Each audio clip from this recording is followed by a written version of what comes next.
This is my new wedge cutting jig. It allows you to cut wedges that are tapered either along their length or across their width. And you can also resaw boards up to 6 inches wide. As long as they're not too long, you can use this. And it's got a vacuum clamping system. This is the top of the jig, and this end is the front. And these rubber bands that I'm taking off, these keep the two sides closed up. This side here always goes up against the fence, and it's adjustable to make a tapered cut or a straight cut with these two adjustment bolts. This surface here sits on top of these, so if you back these bolts out, it could be tapered, and that will hold its position pretty well. On the other side, it's got this rubber gasket. It's made of the weather strip tape, and this in here is sandpaper. I've got a hole punched right there for the air element, and this is a hose bar fitting for the vacuum hose to connect to. But it's got an adjustment bolt to control this angle, so I can make wedges that are tapered across their width with that.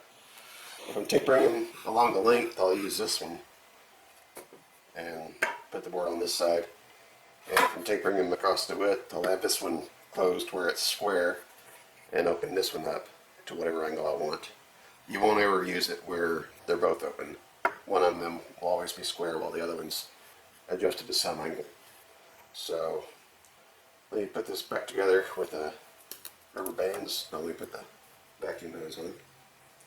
So the hose runs right through the middle of the jig, and it plugs into this hose barb.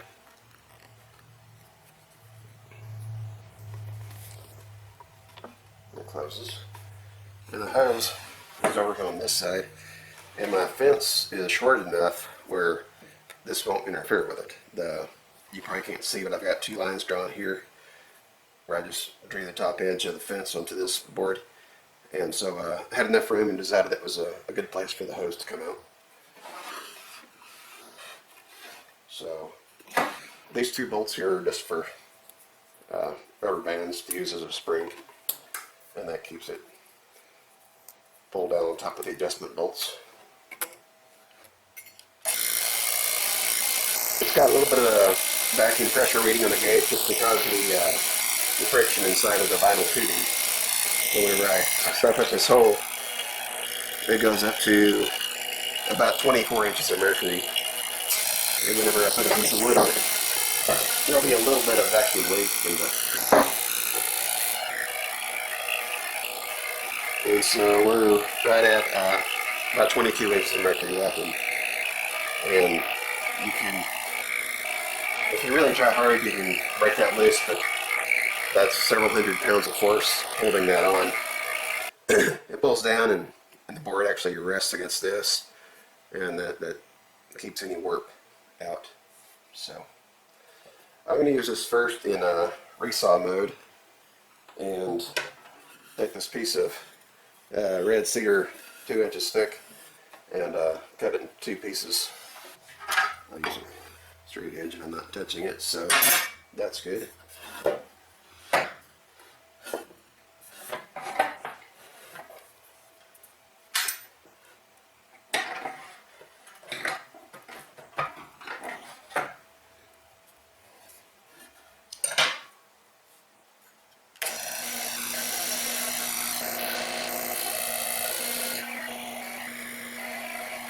And then it jumps way up.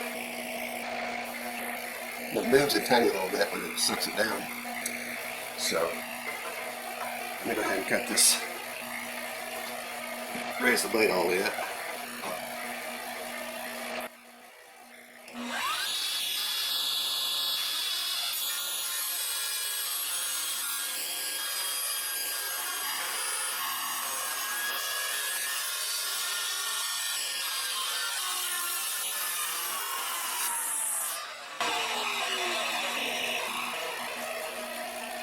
I'm going to flip the whole thing over.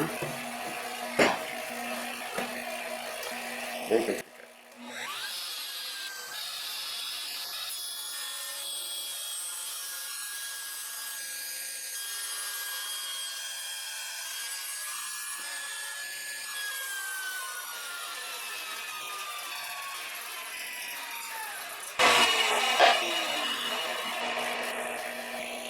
And as you can see, that's a nice clean cut without any smoke, no burning.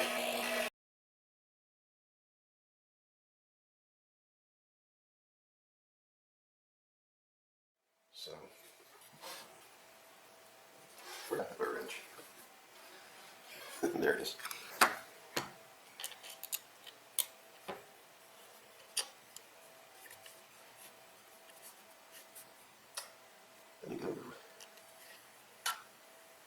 This one's easier to turn because I got more room around it.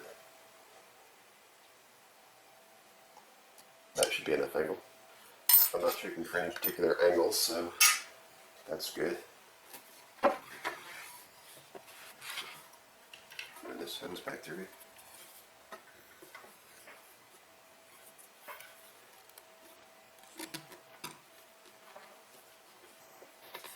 It works nicely. Put the bands back on. You could use a coil spring for this if you wanted to. I didn't have one on hand that was the right size, so nothing wrong with using rubber bands instead of a clamp.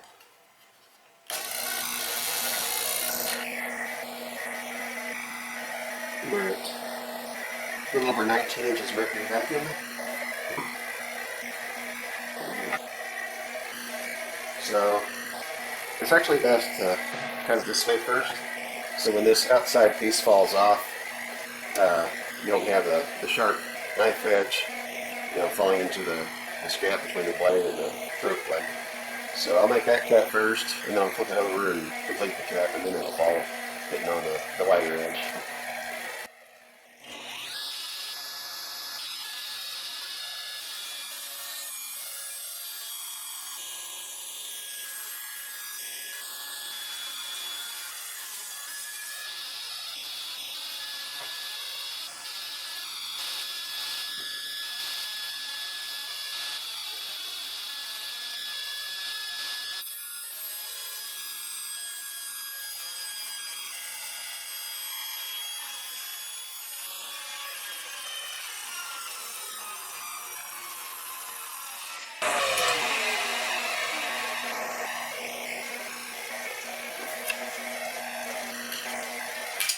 And there's another nice clean cut. And that's perfect. I love it. This is the way to do it. From now on, I'll do it like this. And the thing with hot glue is hot glue works great, but you don't really know how tightly it's bonding, or it could be about to break loose. You don't know. So I think that the vacuum clamp is a lot safer because of that. So, and this one worked out very well. You shouldn't even have to lap that. That's a nice flat surface.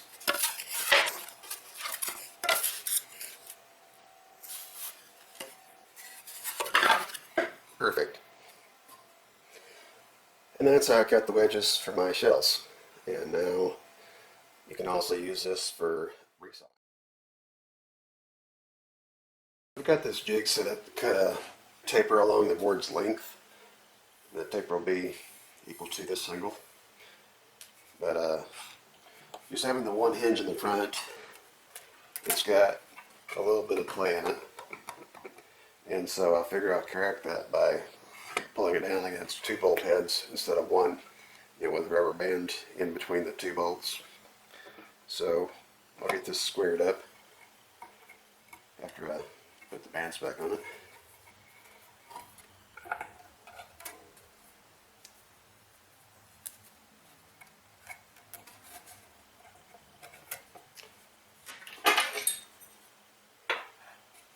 See if I get this where you can see it too.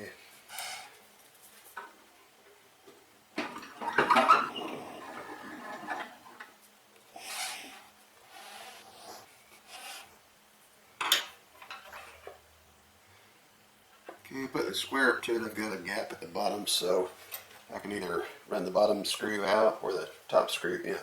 So I'll push the top one in a bit, screw it in.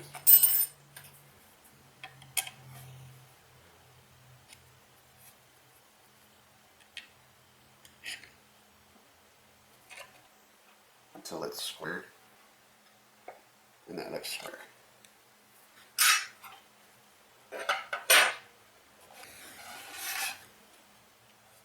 Take the base back off again so I can put the vacuum hose on.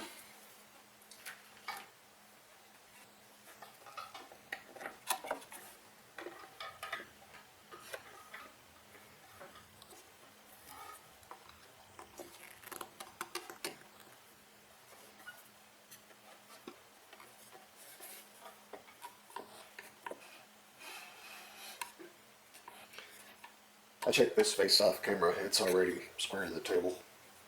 So we're ready to cut it. Get these back in.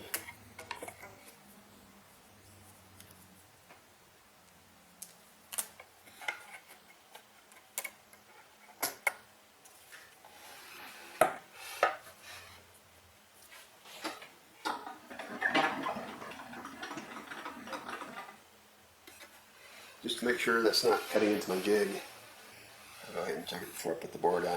That's just good enough right there. So,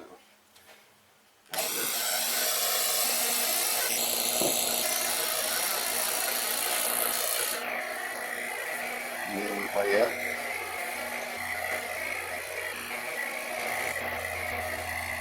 We're going to make this 2 passes for each side.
And that went well. Got just a tiny little step where the 2 cuts meet, but it's not much at all. It's tapered. Got into the mark on this side, but that's okay.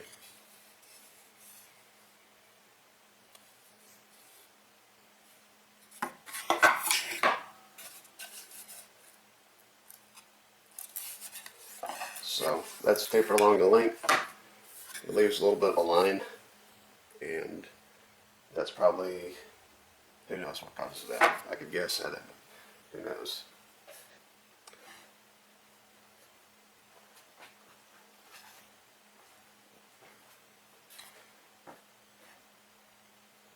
Some of the jigs that I've seen people make, they don't have this center raised like I do. I've got the weather strip tape mounted in a groove so that whenever the vacuum is turned on, the wood is pulled down instead of just bottoming out after the tape smashes as much as it's going to. It kind of high centers on the wood, hits the wood before it bottoms out on the tape. And so when it's on top of that flat surface, that will keep it from being warped when it's cut. And the sandpaper just provides friction to keep it from slipping around, because it can still slip around if there's not enough friction, even after the clamping force is applied. So it works well.